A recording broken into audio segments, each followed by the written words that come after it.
Bonjour, j'ai mis rendez-vous devant la préfecture de La Rochelle, l'initiative des maires de Charente-Maritime à l'initiative de Jean-François Fontaine, président de l'agglomération. Gros coup de colère des élus de Charente-Maritime sur la raréfaction des moyens et en particulier la situation dans laquelle l'État met les communes, les étranglant, au point que des communes s'inquiètent de leur avenir. Les budgets d'investissement sont tous revus à la baisse. Ça frappe essentiellement évidemment l'éducation, ça frappe évidemment le social.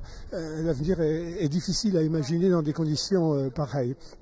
Ont pris la parole successivement Jacques Liquesson, le président de l'association des maires de Charente-Maritime, Jean-François Fontaine, qu'on va aller intercepter. Monsieur le président de l'agglomération, les maires de Charente-Maritime, gros coup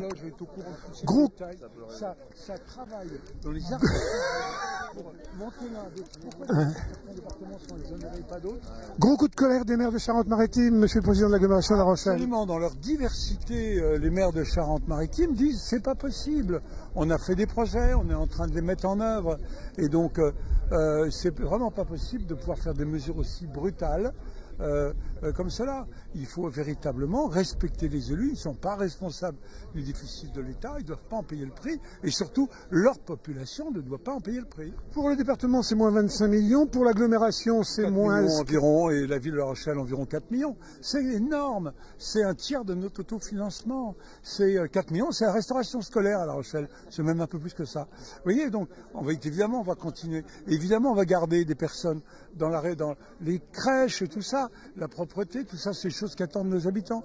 Mais faire une coupe brutale en quelques mois, c'est tout simplement pas raisonnable. Alors vous cherchez partout la manière de compenser, même si l'État avait dit on compensera toujours, à l'euro près, c'est jamais à l'euro près évidemment, mais vous cherchez partout à faire un peu d'économie, un peu de gain. Vendre du patrimoine municipal. Nous l'avons fait, nous continuerons à le faire, à condition qu'il ne soit pas indispensable. Vaut mieux un patrimoine cédé à un opérateur, qu'il soit associatif ou privé, que d'avoir des bâtiments qui se dégradent.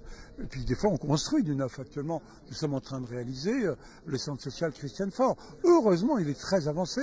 Mais si ces mesures avaient été annoncées plus tôt, on se serait peut-être posé la question, est-ce qu'on fait ce centre social alors qu'il est indispensable pour la jeunesse de notre territoire? Dans la tête des gens, terreur, retour possible de la taxe d'habitation, promesse pas tenue et retour à un nouvel impôt. C'était certainement une erreur de supprimer la taxe d'habitation, avec du recul. Voilà. Et on va d'augmenter les impôts, mais on ne va pas l'augmenter. À La Rochelle, ils sont assez chers comme ça.